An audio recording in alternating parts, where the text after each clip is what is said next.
Slavery was an evil of greater scope and magnitude than most people imagine, and, as a result, its place in history is radically different from the way it is usually portrayed.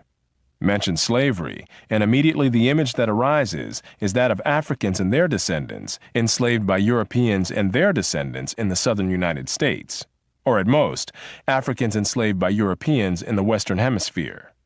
No other historic horror is so narrowly construed. No one thinks of war, famine, or decimating epidemics in such localized terms.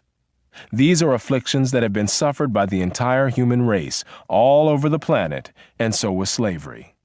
Had slavery been limited to one race in one country during 3 centuries, its tragedies would not have been 1/10 the magnitude that they were in fact. Why this provincial view of a worldwide evil? Often, it is those who are most critical of a Eurocentric view of the world who are most Eurocentric when it comes to the evils and failings of the human race.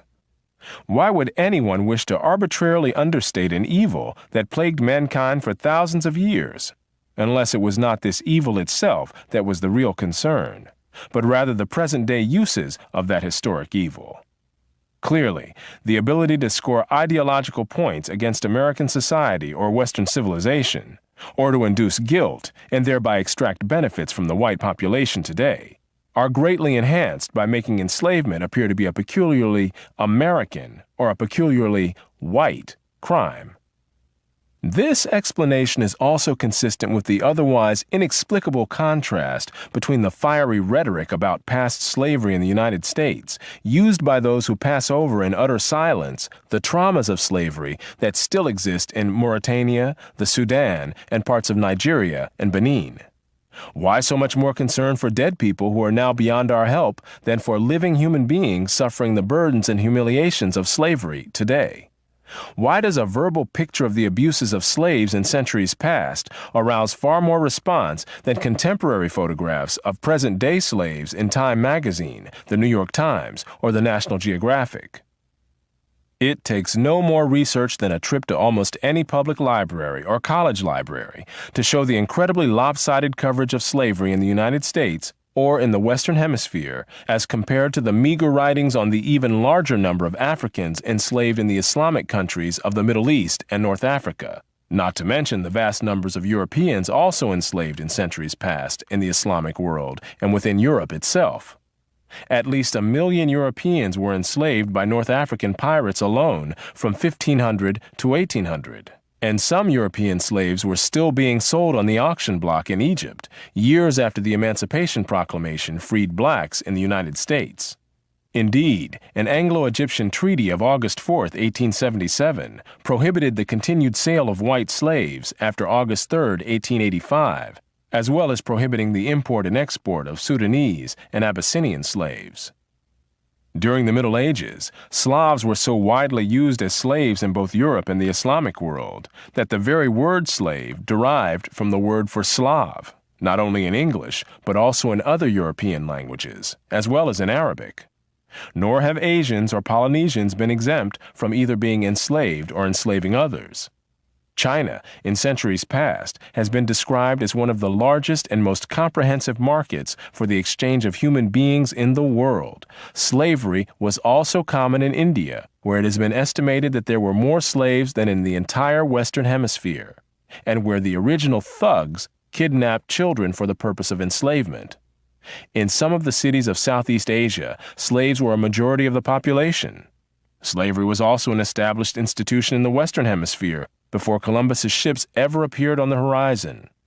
The Ottoman Empire regularly enslaved a percentage of the young boys from the Balkans, converted them to Islam, and assigned them to various duties in the civil or military establishment. Race and slavery. The instrumental use of the history of slavery today also underlies the claim that slavery grew out of racism.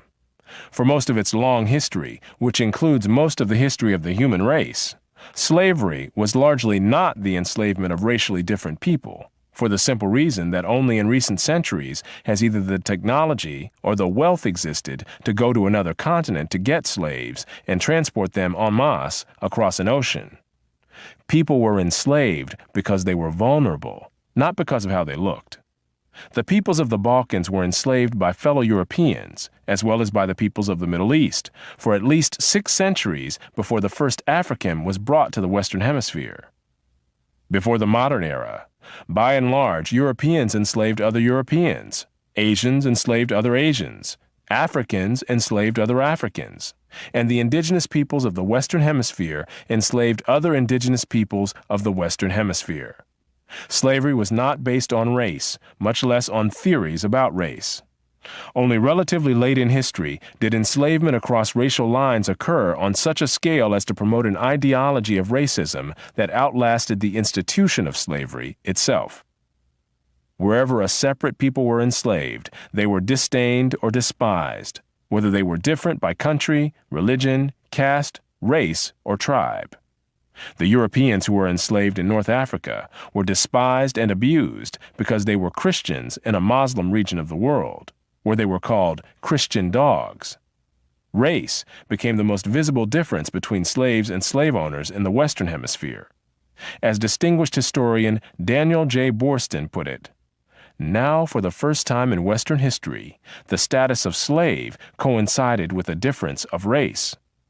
To make racism the driving force behind slavery is to make a historically recent factor the cause of an institution which originated thousands of years earlier. This enshrinement of racism as an overarching causal factor accords far more with current instrumental agendas than with history. The form in which the story of slavery has reached most people today has been along the lines of the best-selling book and widely watched television miniseries Roots by Alex Haley. Challenged on the historical accuracy of Roots, Haley said, "I tried to give my people a myth to live by." This instrumental use of history, or purported history, is open to the same objections as other instrumental myth-making.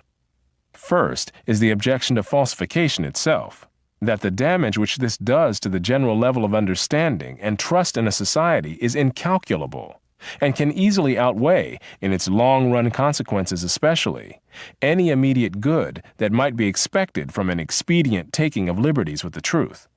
Second, even the short-run benefits are by no means clear. Has a sense of special grievance helped advance any people? Or has what happened in centuries past been a distraction and an incitement to counterproductive strife, much as territorial irredentism has been? Rather than debate current ideological agendas, we can try to determine what we can about the actual history of slavery, including how it ended. No institution of comparable age and worldwide scope has ever disappeared over almost the entire planet, leaving so little awareness of how and why it vanished or so little interest in that question.